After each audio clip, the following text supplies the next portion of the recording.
नमस्कार वाचक हो. आजच्या आपल्या कथेचे नाव आहे रमा.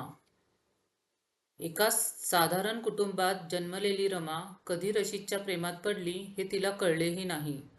वडील नसलेली रमा, तिची मोठी बहीण राधा, लहान भाऊ रोहन आणि आई हे एकत्र एका चाळीत राहत होते.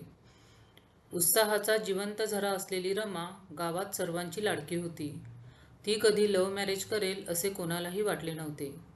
घरची परिस्थिती बेताची असल्यामुळे कॉलेज करता करता कॉन्ट्रॅक्ट बेसिसवर ती एका ऑफिसमध्ये जॉब पण करत होती. कधीतरी एकदा गावाचा उरूस असताना तिने पहिल्यांदा रशीदला बघितले आणि ती त्याच्या प्रेमातच पडली. रशीदचेही काही प्रमाणात तसेच झाले. एका विशिष्ट प्रमाणात विषारी द्रव घेऊनही काहीही होत नाही म्हणून फेमस असलेला रशीद त्याच्या ह्याच कलेवर खूप पैसे कमवत होता. रमा आणि रशीदच्या भेटीगाठी वाढत गेल्या तशी त्यांना जाणीव झाली की ते एकमेकांशिवाय राहू शकत नाही.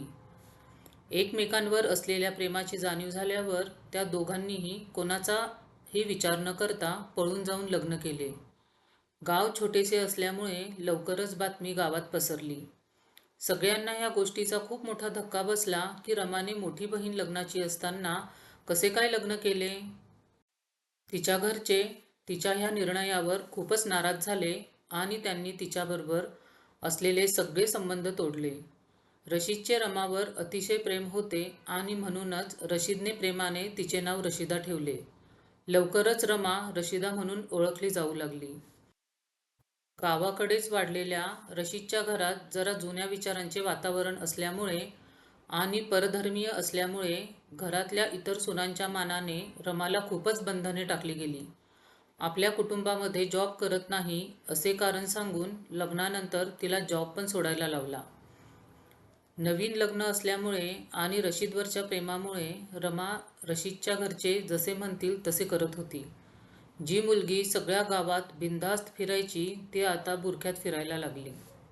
लग्नाच्या एकाच वर्षात रमाने एका गोंडस बाळाला जन्म दिला आणि तिच्या माहेरच्यांचा रुसवा थोडा कमी झाला. आता रमा कधीतरी माहेरही जाऊ लागली. रशीद आणि रमाचा मुलगा हुसेन हळूहळू मोठा होऊ लागला आणि रमा त्याच्या बाललीलांमध्ये रमली. आपल्या घरचे रमाला उगाचच त्रास देतात हे लक्षात येताच रशीद रमासह वेगळ्या घरात राहायला गेला. थोडक्यात सगळेच छान चालले होते. मधल्या काळात तिच्या मोठ्या बहिणीचे म्हणजे राधाचे लग्न झाले, जे करताना तिच्या घरच्यांना खूप अडचणी आल्या. त्याला कारण म्हणजे रमाचे लग्न होते.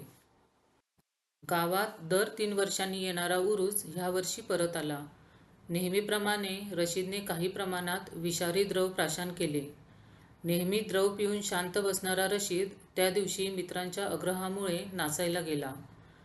उत्साहाच्या भरात खूप नाचल्यामुळे ते विषारी द्रव त्याच्या पूर्ण शरीरात पसरले आणि थोड्या वेळापूर्वी उत्साहात असणारा रशीद आता निश्चित पडला होता. थोड्याच वेळात होत्याचे नव्हते झाले.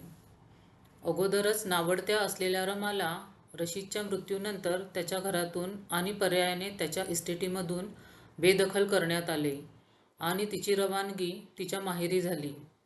आता रशीदाचे परत रमा झाली, पण ह्या सगळ्यांमध्ये घडून गेलेल्या घटनांमुळे तिचा स्वभाव पूर्ण बदलला. अगोदरची उत्साही आणि बडबडी असलेली रमा आता शांत राहायला लागली. कोणी ओळखीच्या रस्त्यावरून जाताना अगोदरची रमा स्वतःहून थांबून खूप गप्पा करायची आणि आता तिला थांबवायला लागायचे. जीवनात घडून गेलेल्या घटनेमुळे तसेही मानसिकरित्या ती पूर्ण खचली होती. ती जर कामात अडकली तर तिला रशीदची जास्त आठवण येणार नाही आणि घर खर्चालाही हातभार लागेल, म्हणून तिच्या घरच्यांनी तिला परत नोकरी करण्यासाठी तयार केले. तिच्या जीवनात घडलेल्या घडामोडींमुळे आणि लोकांच्या नजरेत असलेल्या वेगवेगळ्या आणि विचित्र प्रश्नांमुळे रमाने त्याच गावात राहून नोकरी करणार नाही असे घरी स्पष्ट सांगितले. नवीन गावात नवीन नोकरी बघितली तर रशीदची आठवण येणार नाही आणि वातावरण बदलले तर रमा जुने सगळे विसरेल, म्हणून तिच्या घरच्यांनी तिला बाहेरगावी नोकरी करण्याची परवानगी दिली. ती लवकरच दुसऱ्या गावात तिच्या मुलासह शिफ्ट झाली, जिथे तिला कोणी ओळखत नसेल. अगोदर करत असलेल्या चांगल्या कामामुळे आणि ओळखीमुळे तिला परत एका ऑफिसमध्ये कॉन्ट्रॅक्ट बेसिसवर काम मिळाले आणि जर 6 महिने चांगले काम केले तर मग तिला नोकरीत कायम करणार असेही सांगण्यात आले.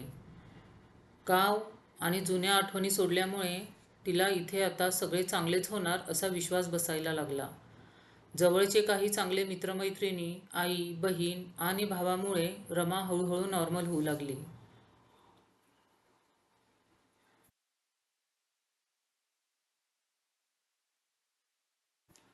कामानिमित्त ऑफिसमध्ये येणारा रोशन एका मुलाची आई असलेल्या रमाच्या प्रेमात पडला. रंगाने जरी सावळी असली तरी रमाचा चेहरा खूप रेखीव होता. रोशनने जेव्हा तिच्याबद्दल माहिती गोळा केली तेव्हा तर काही दिवस तो खूप उदास होता.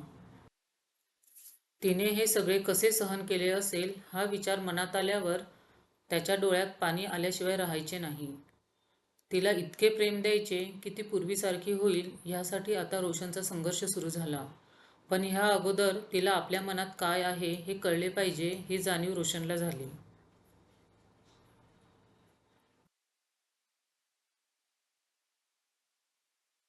त्याने तिच्याशी मैत्री केली. तिच्या सहवासात जास्तीत जास्त कसे राहता येईल हा विचार कायम त्याच्या मनात असायचा. त्याने तिच्या मुलाशीही मैत्री केली आणि लवकरच त्याचा लाडका रोशन अंकल झाला. त्याचा बिझनेस अगोदरच छान चालत असल्यामुळे त्याला कमवायचे विशेष असे काही टेन्शन नव्हते. हळूहळू त्याच्या सहवासात राहून रमाला त्याच्याबद्दल भावना निर्माण झाल्या. त्याचे हळूवार वागणे, मुलाशी प्रेमाने वागणे, कोणतीही अडचण असेल तर पटकन मदतीला धावणे तिला त्याच्या अजून जवळ घेऊन गेले. घरच्यांच्या, मैत्रिणींच्या आणि रोशनच्या साथीने हळूहळू रमा तिच्या मूळ रूपात परत येऊ लागली. कधीतरी एकदा कातरवेळी रोशनने तिच्यावरचे प्रेम कबूल केले आणि तेवढ्याच आनंदाने रमाने ते स्वीकारले. एक चांगला असा मुहूर्त बघून पंजाबी पद्धतीने रमा आणि रोशन लवकरच विवाहबद्ध झाले. त्यांच्या लग्नात त्यांचा मुलगा हुसेन हा खूपच भाव खाऊन गेला, कारण त्याचा लाडका रोशन अंकल आता त्याचा लाडका डॅडी होणार होता. लग्नाच्या 2 वर्षांनंतर रमा परत एकदा एका मुलीची आई झाली. आता त्यांचे चौकोनी कुटुंब अगदी हेवा वाटावे असेच झाले होते. एवढ्या वर्षात रमाच्या जीवनात जी संकटे आली त्याच्या कितीतरी प्रमाणात सुख तिच्या पदरात पडले. आता तिच्या दुसऱ्या लग्नालाही जवळपास 10 वर्षाच्या वर काळ लोटला. सगळे अतिशय उत्तम चालले आणि असेच चालू राहू दे. रशीदने रमावर जीवापाड प्रेम केले, पण त्याची साथ तिला जास्त लाभली नाही. त्या प्रेमाचा रोशनने आदर ठेवून रमाच्या मनामध्ये असलेल्या रशीदसह रमाला मोठ्या मनाने स्वीकारले. ह्या सगळ्या प्रवासात रोशनला त्याच्या परिवाराची उत्तम साथ मिळाली आणि जगात प्रेम असेही असते ह्यावर पुन्हा एकदा विश्वास बसला.